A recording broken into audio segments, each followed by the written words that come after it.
तो दोस्तों एक यूक्रेन संकट पर एक मेरे ख्याल से बहुत बड़ी एक डेवलपमेंट है। जिस तरह से रूस आक्रामक हुआ है और नेटो से किसी तरह से यूक्रेन में इन्वॉल्वमेंट का जो है बहुत ज़बरदस्त विरोध करता रहा है।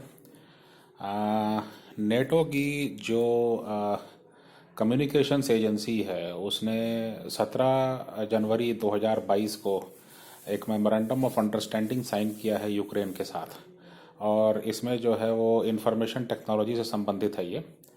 और इंफॉर्मेशन टेक्नोलॉजी सिस्टम्स को ज़्यादा सिक्योर बनाना और ज़्यादा जो है वो रिलायबल बनाना और मॉडर्नाइज करना, ये जो है इस पर जो है कुछ काम होने की उम्मीद है।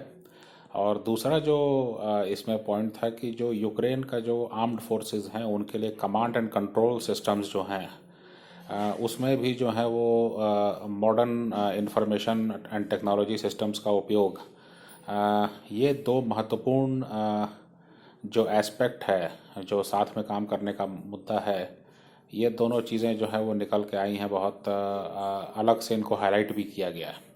अब जाहिर सी बात है कि अगर पूरा इंफॉर्मेशन सिस्टम और कम्युनिकेशन सिस्टम में अगर नेटो ही बना के दे रहा है या अगर नेटो का इन्वॉल्वमेंट है, और यूक्रेनियन आर्म्ड फोर्सेस के जो जो इंफॉर्मेशन एंड कम्युनिकेशन सिस्टम्स हैं, अगर उसको भी मॉडर्नाइज करने में नेटो की मदद हो रही है, नेटो की मदद ली जा रही है, तो ये एक बहुत बड़ा डेवलपमेंट है। मतलब इस पर रूस का रिएक्शन क्या है अभी तक पता नहीं चल पाया है, लेकिन मुझे लगता है कि बहुत बड़ा डेवलपमेंट है। और वो जो पूरा एक नैरेटिव बना था कि रूस की आक्रामकता को देखते हुए हो सकता है कि नेटो जो है वो अपने कुछ गतिविधियां कम करे, लेकिन यूक्रेन में जिस तरह से ये जो मेमोरेंडम ऑफ अंडरस्टैंडिंग साइन किया गया है, ये कहीं ना कहीं एक उकसावे वाली कार्रवाई के रूप में भी देखा जा सकता है रूस के द्वारा।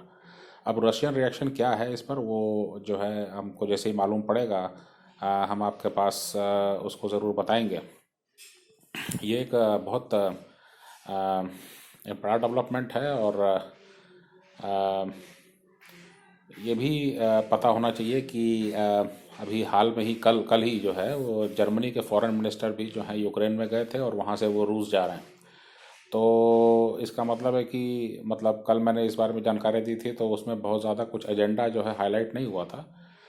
लेकिन ये कहा गया था कि संभवतः जो है वो एक तरह का कोई एक बीच का रास्ता निकालने की बात होगी। और एजेंडा हाईलाइट करने से होता ये है कि दोनों पक्ष जो हैं वो अपने फेस सेविंग के लिए जो है और कड़ा रुख अपना लेते हैं। तो इसलिए हो सकता है कि एजेंडा इसलिए ना बताया गया हो क्योंकि जो है वो पहले बातचीत से जो है कोई एक आपस में सहमति बना करके उसके बाद पब्लिक डोमेन में चीज़ें धीरे धीरे लाई जाएंगी।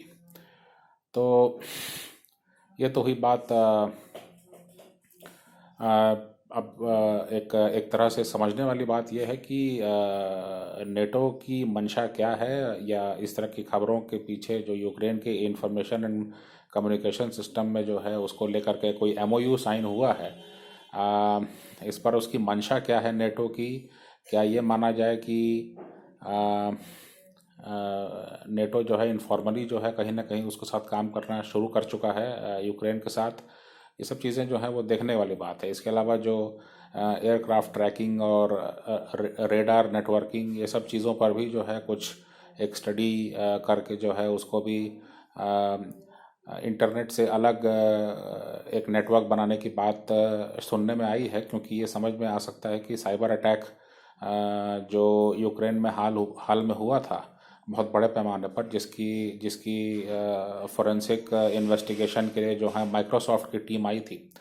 तो ये माना जाए कि कहीं ना कहीं जो है यूक्रेन को साइबर अटैक से बचाने की कोशिश है। और हालांकि ये ठीक ठीक नहीं कोई बता पा रहा है कि ये हमला कहाँ से हुआ था, लेकिन यूक्रेन के जो क्रिटिकल इंफ्रास्ट्रक्चर है उसको बचाने में और उसको जो है सेफगार्ड करने में नेटो अपनी भूमिका निभाने की कोशिश कर रहा है। और एक एमओयू सीधे सीधे कोई अग्रीमेंट नहीं है, वो एक तरह का अंडरस्टैंडिंग ही है।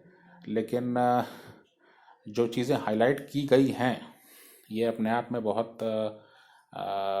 मुझे लगता है कि जल्द ही जो है इस पर रशियन रिएक्शन होगा। हमें देखना होगा कि ministry of foreign affairs Russia उस पर कैसे रिएक्ट करता है, क्योंकि अपने आप में बहुत बड़ा डेवलपमेंट है।